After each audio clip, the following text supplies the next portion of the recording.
நான் லக்ஷ்மி. இது bed time story. கதையோட பெயர் தொப்பி. தாய்லாண்டில் இருக்க கரபியில் சாப்னு ஒருத்தர் வாழ்ந்துட்டு இருந்தார். அவரோட தொழில் தொப்பி செய்கிறது. தினமும் அவரோட வீட்டில் மூங்கில் குச்சிகள் ஓலைகளை வச்சு தொப்பி செஞ்சு மார்க்கெட்டுக்கு எடுத்துகிட்டு போய் விற்பனை செஞ்சுட்டு இருந்தார். அவர் ரொம்ப ஜாலியாக பேசுவார். நிறைய ஜோக்கெல்லாம் சின்ன பசங்களுக்கு சொல்லி சிரிக்க வைப்பார். இதனாலேயே அவரை எல்லாருக்கும் பிடிக்கும். அந்த ஊருக்கு சுற்றுலா வரவங்க அப்புறம் அந்த ஊர் மக்களும் அவரோட தொப்பிகளை தான் வாங்கி பயன்படுத்தினாங்க. சின்ன பசங்களுக்கு ஏற்ற மாதிரியும் புது விதமாகவும் தரமாகவும் அவர் தொப்பிகளை செஞ்சு விற்பனை பண்ணாரு. இதனால அவர் நல்லா சம்பாதிச்சுட்டு இருந்தாரு. கரபியில அன்னைக்கு ஒரு நாள் ஒரு அறிவிப்பு வந்தது. மார்க்கெட் இருக்க இடத்துல புதுசாக ட்ரெயின் பாதைகள் வரப்போகுது. அதனால் அங்கே கடைகள்லாம் போடக்கூடாது, இருக்கிற கடைகளெல்லாம் எடுக்கணும் அப்படின்னு சொல்லி கவர்மெண்ட்லேருந்து அறிவிச்சிருந்தாங்க. சாப்புக்கு அது ரொம்ப வருத்தமாக இருந்தது. எங்கே கடை போடுறதுன்னு அவருக்கு தெரியல. அவரோட வீட்டிலையே அவர் 2 நாள் இருந்தார். மார்க்கெட்டில் போய் அவர் கடை போடலை. அப்படியே கொஞ்ச நாள் போச்சு.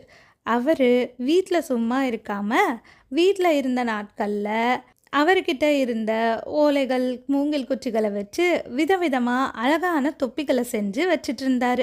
அப்புறம் ஒரு நாள் அவருக்கு ஒரு யோசனை வந்தது. அதனால் அவர் செஞ்ச தொப்பிகளை எடுத்துக்கிட்டு மார்க்கெட்டுக்கு போனார்.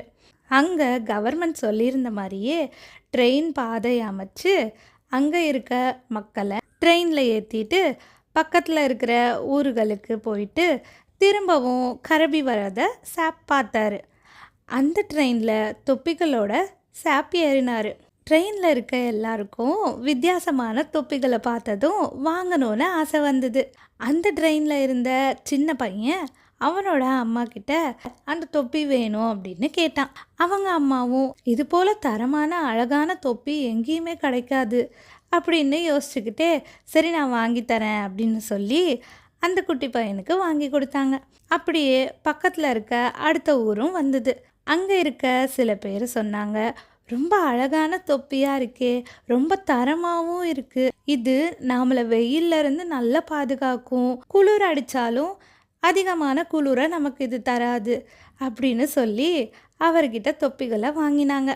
அவர் கொண்டு வந்த தொப்பிகள்லாம் ட்ரெயின்லேயே பாதி விற்று போச்சான். அந்த நாள் அவருக்கு ஒரு நம்பிக்கையை கொடுத்தது. அதே போல் அடுத்த நாளும் செஞ்சார்.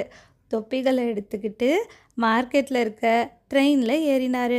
பக்கத்தில் இருக்க எல்லா ஊர்லேயும் தொப்பியை சேல் பண்ணிட்டு வந்தார். மறுபடியும் அவருக்கு பணம் சேர ஆரம்பிச்சுது. ஒரு குடும்பத்தில் இருக்க பெரியவங்க தொப்பி வாங்கினா அவங்க வீட்டு குட்டி பசங்களுக்கு குட்டி தொப்பிகளை பரிசாக கொடுத்து அவரும் சந்தோஷப்பட்டார்.